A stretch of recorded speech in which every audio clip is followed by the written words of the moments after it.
We're supposed to be the United States of America, but in many ways, we're now divided into two very different nations.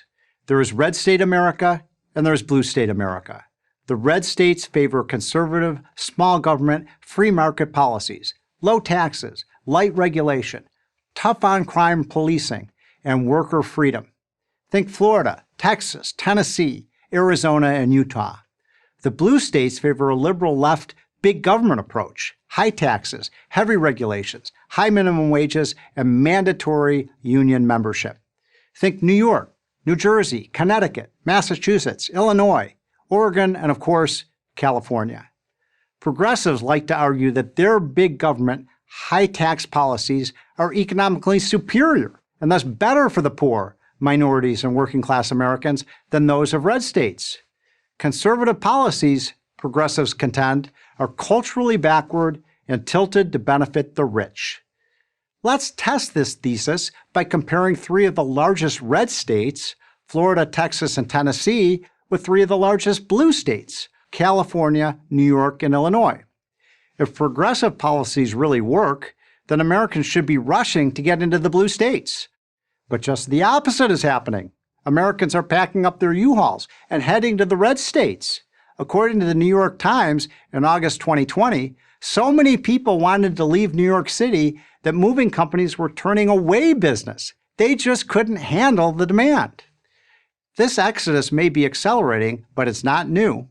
Over the last decade, the three big blue states each lost an average of 1 million people to other states, while the three big red states gained almost 1 million from other states. Makes perfect sense. Americans like freedom. Small government means more freedom, and freedom means opportunity. Let's say you're looking for a job. Over the last decade, Florida, Texas, and Tennessee have gained twice as many jobs as the progressive states. Not only that, but your money goes further in red states. According to a 2019 Tax Foundation study, your $100 stretches to $111 in purchasing power in Tennessee, while in New Jersey it shrinks to $89. If you're a big corporation or a small company looking for a business-friendly environment, affordable housing, or maybe just a better quality of life, where are you going to go? The tough decision is not choosing a red state or a blue state. The tough decision is which red state to move to. Progressives like to say that this isn't about economics, it's about weather. The red states tend to be in the south and southwest where the weather is warmer. But that doesn't explain why so many people are leaving California, which has the best weather in the country. So what does explain the migration from blue states? Start with taxes. The two most populous blue states, California and New York, have the highest tax rates in America, while the two most populous red states, Texas and Florida, have no income tax at all. When taxes get too high, people move to where taxes are lower. The problem for the high tax states is that these people take their money, their ambition, and their employees with them. Then there is crime.